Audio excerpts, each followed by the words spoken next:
A lot of graduates get this wrong when they're applying for jobs, and this could be your undoing. Don't make the same mistake as them.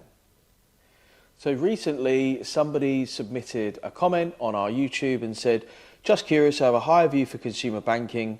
I've got outstanding grades throughout my academics, but I've only done 2 work experiences. I want to be able to leverage what I have, including my grades, leverage such a banker, and work experience with the amount of rejections I've received and the lack of experience. I'm a little worried and want as much tailored insight in order to get the best out of my higher view, including the next stage of my application. Cool. So, this is a really common mistake that a lot of graduates make. Namely, they are humble enough to say, I've got amazing grades, but I've only done 2 internships. Therefore, are my rejections down to my lack of experience? Not really. It's got nothing to do with it. And the reason why graduates getting this wrong is a terrible mistake is because they're kind of looking in the wrong direction when they're trying to figure out what it is that they need to improve. Here's why. So great grades aren't really that important these days. If you look on a lot of job descriptions, they're not sitting there going, you've got to have a first. Some companies ask for a 2-1. Most companies don't really care. So it's got nothing to do with the grades. Also, something to think about if you're working your absolute off at university, at college, and then to think, but why am I doing this? Is this really a good use of my time? Something to think about. The other thing is, as a graduate, a lack of experience is expected. So the amount of graduates who said to me, I really don't have a lot of experience. I was like, I know. That's why you're a graduate, because you've been in full-time education your entire life. If you were 50, I'd be slightly concerned. So what is the real reasons, or for me, the 3 most likely reasons behind this? Well, first of all, if not this, then why? Why will no one take me? Probably your answers aren't as good as you think. So very often when I go through interview scripts with graduates, their answers are pretty lame, if I'm honest with you.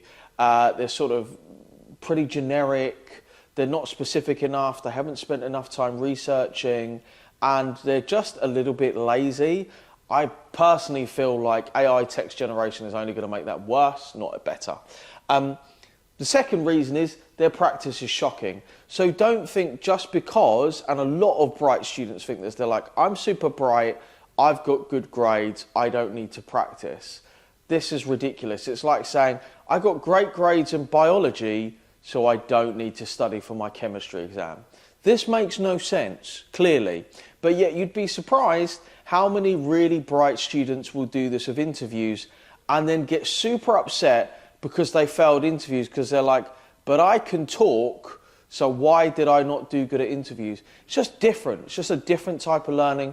You need to do your practice. You need to get the reps in. It's really not that hard compared to getting a 3-year bachelor's degree or 4-year master's degree. But doing no practice, almost certainly you're going to bomb. There are, the odd occasion when someone will just sail through. This is very rare, just so you know. And the last one is getting some honest feedback. Now, yes, you can get honest feedback from your friends, girlfriend, boyfriend, true friend, whatever friend. But ultimately, you want to be getting feedback from somebody who has had the same experience that you're having and has gotten the result that you want to get. Ideally, a professional or somebody who's just got on the job that you want to get, right? So somebody who's just got the finance analyst role at JP Morgan, so you can talk to them because their experience is proven and is recent, right? Yes, you could talk to somebody who went for an interview at JP Morgan 20 years ago, but it's not very recent and therefore isn't going to be very helpful. So next time when you're thinking to yourself, oh, I've got good grades, but I haven't got enough experience, it's got nothing to do that. Are your answers good enough? Is your practice good enough? And is your feedback honest enough? Because if you're doing those things, then probably you're going to see some improvement when it comes to your interviews.